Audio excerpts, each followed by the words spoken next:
Yes. So now we're in Mexico.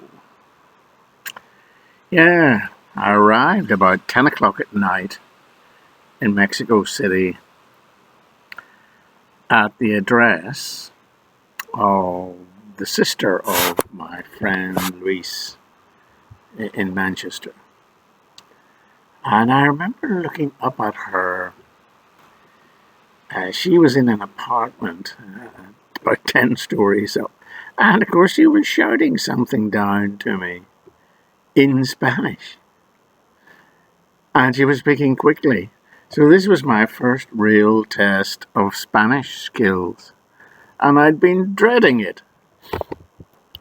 And anyway, it was a joke, really. But she and her boyfriend spoke so rapidly, I couldn't keep up at all. I couldn't understand anything, really.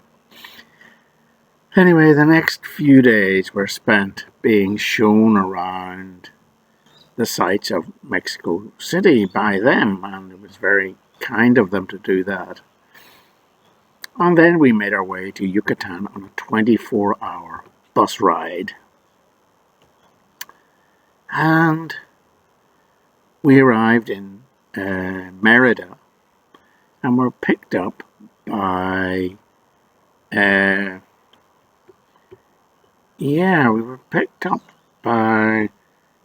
her friend Maria, and she drove us both to the house in Valladolid, which was about a 2-hour drive away. Now, Maria had a Volkswagen Beetle. I was in the back, and I was alarmed by the speed at which Maria drove. Her head seemed to be turned at almost 90 degrees for most of the journey in order to carry on her conversation with Louise's sister, catching up on the gossip. It was bloody hot, and both windows were down, and the two of them were shouting away at each other. I hadn't a clue what they were saying. Later on, Maria was to tell me that they referred to me rather unflatteringly as cara de changla, which means basically face like a flip-flop in Spanish. Not very flattering really at all. Anyway, I was pretty much ignored for that journey as the girls caught up on their gossip. We arrived at Valladolid, and Doña Zoila, who was Luis's mother, greeted me, and she treated me royally. I was constantly supplied with food of every possible type. Luis was still in England, though, finishing his master's degree. Anyway, I passed a very pleasant first week or so practicing my Spanish and settling in. My daily routine was as follows: a long, lingering breakfast, practicing speaking my Spanish with the family. This was followed by a short nap in the hammock in order to recover from the mental effort of the breakfast. It was boiling hot. Then I would read the newspaper for an hour or so, and then I would be ready for another nap. Then there was lunch, which was followed by watching television for an hour or so. This necessitated another nap. In the second week, in the evenings, Myrna's sister and Myrna's friend, Maria, they started to arrive, and feeling responsible for me, they took me out to the plaza for a coffee or a soft drink. I think they felt sorry for me as I was struggling with the language. Other nights we would stay in at Doña Zoila's and play cards.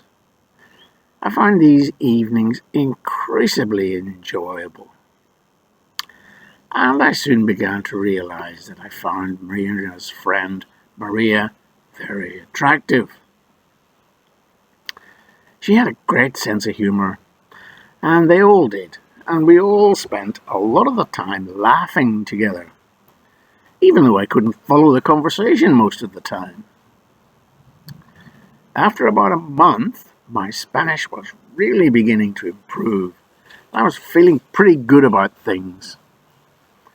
There was no sign of Luis yet, though he was still in England.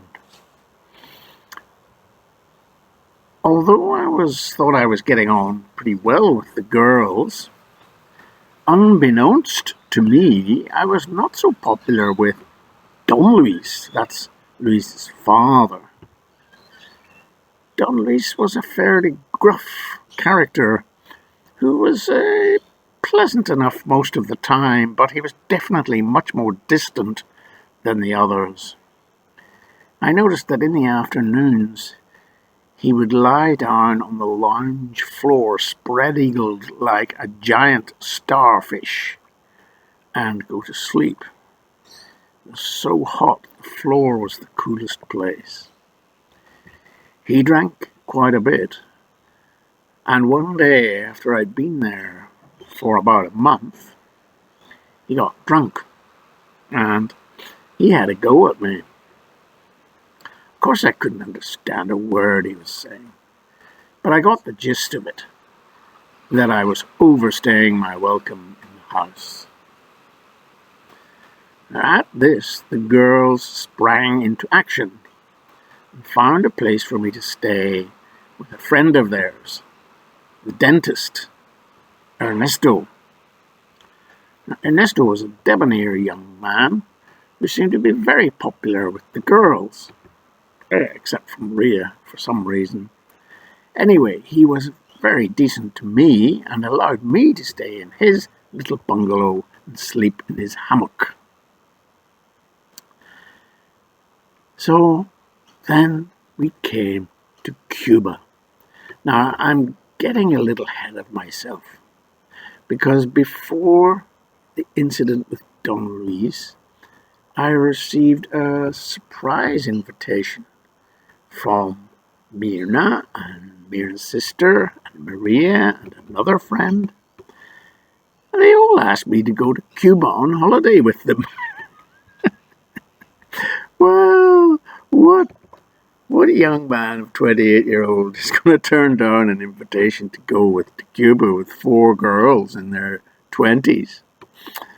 So yeah, I mean, it was a no-brainer for me. I said yes. But I think they didn't expect me to agree. At least that is what Maria gave me to believe later. I loved the idea, and I immediately arranged to have my savings sent out to Mexico to pay for the trip to Cuba. For me, Cuba will always have a special place in my heart, because that is where I fell in love with Maria. I can remember the exact place.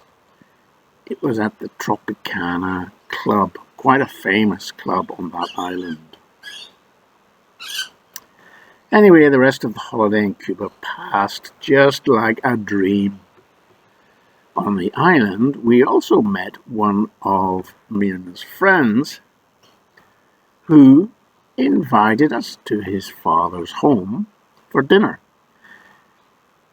Because I was Irish, potatoes had been cooked in my honour.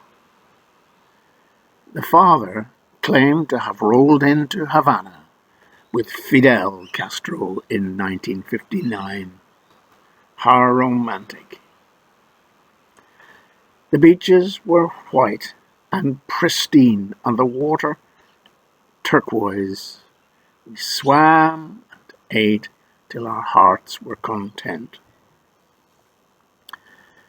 After a few days, we returned to Mexico, and events really proceeded at a fast pace. Exactly 5 weeks after my arrival in Mexico, I asked Maria in Spanish if she would marry me. The rest is history. I sent a letter to Mum and Dad in Ireland with a photo of Maria. They later told me they were completely stunned by the news. but I know they were pleased and excited, because I think they had begun to think I was never going to get married. Returning to Mexico, I moved into Ernesto's house, and my Spanish improved rapidly. I would write letters in Spanish to Maria while she was at work, and she would read them when she came home. At that time, my writing was still better than my speaking. Thinking through things with Maria, we decided to go to Veracruz for Christmas, which was a long, long way, at least 1,000 kilometers. Because there was Maria's mother, Gloria. But before that, we actually, both of us, fell ill with typhoid fever and had to have 12 painful injections in our bum to get rid of it. It was in the water. Apart from this, time passed for me in a blur of excitement.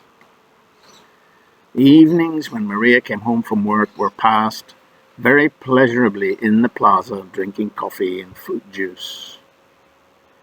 Doesn't sound like much fun, does it, you millennials? Well, it was. It was the happiest time of my life. It was like a fairy tale. I remember the trip to Veracruz took 24 hours by bus. I had eaten something that was off, and they had to stop the bus to let me get off and throw up. I actually fainted briefly and passed out momentarily beside the bus. Maria was there to nurse me. By the time we reached Veracruz, I looked pretty awful and I felt awful. I was very disheveled looking. Indeed, I probably did have a cara de changla.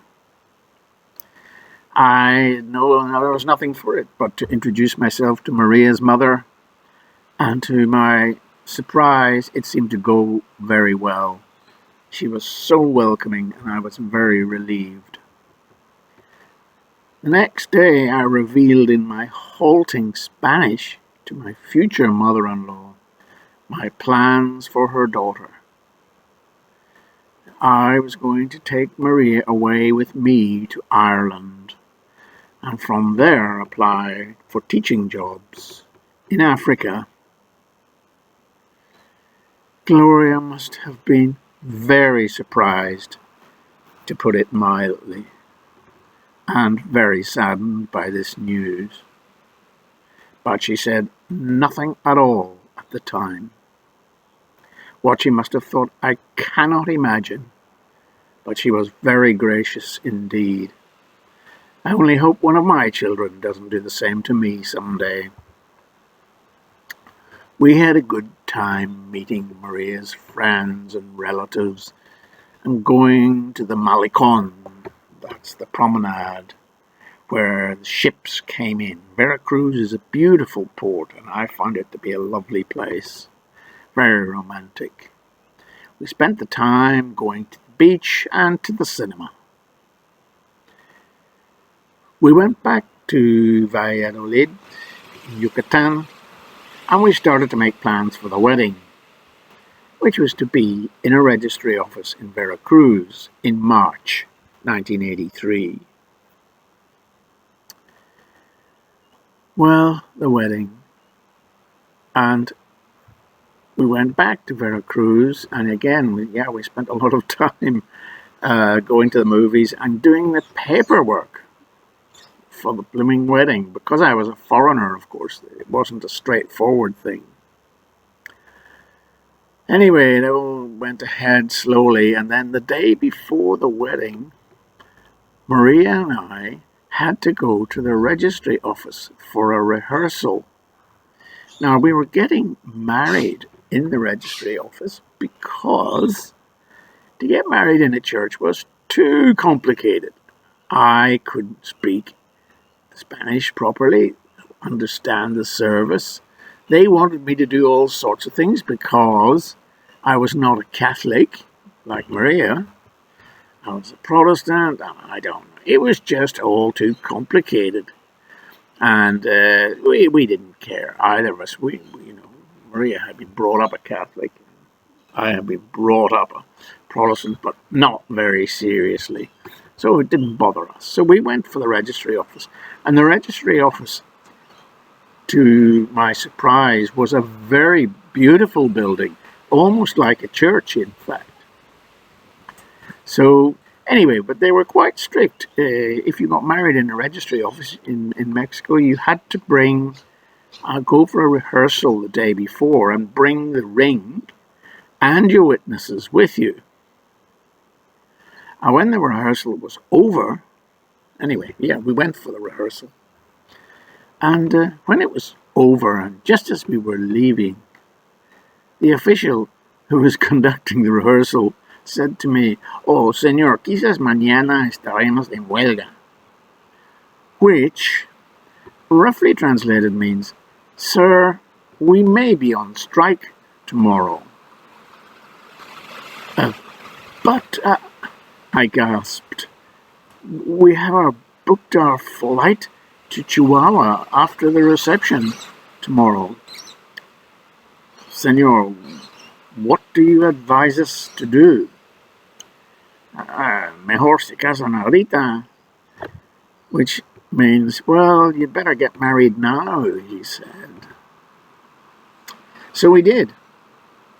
We were both in our shorts and flip-flops, and we did not even have a camera, but we did the deed. There, we signed up. Well, of course, the next day there was no strike. And we hadn't told the guests that we had been married the day before, because we reckoned if we did that, the guests wouldn't have come on the day. Anyway, they didn't know anything about it, and the guests came and watched us pretend to sign the register. So it was a fake wedding. We had a small reception at Gloria's house. And then we went on our honeymoon to Chihuahua. From Chihuahua, we took the train through the Copper Canyon to the coast at Puerto Vallarta and Mazatlan. It was a beautiful part of Mexico. Turning to Veracruz, we booked our ticket to Belfast and sent our belongings by ship. And the reason we did that is we thought we had a lot to send, but actually we didn't in the end. But anyway, we had decided that I could only get a job with any real money based in Belfast, not in Veracruz. Anyway, the box for take all our things was constructed by Maria's cousin in the upstairs room of Gloria's apartment. And of course, it couldn't fit into a plane. It was to go on a ship. It was a meter cube, I think. And this was fine, except that the box was so big we couldn't get it out the door and down the stairs. In the end, we had to lift the box over the balcony and lower it down onto the busy street with a rope, to the consternation of passing passengers below who wondered what was happening. They were curious, and I took photos, which sadly I have now mislaid. So in April '93, we flew to Belfast. We were greeted at the door in Dundonald by my dad in his dressing gown at the door around midnight.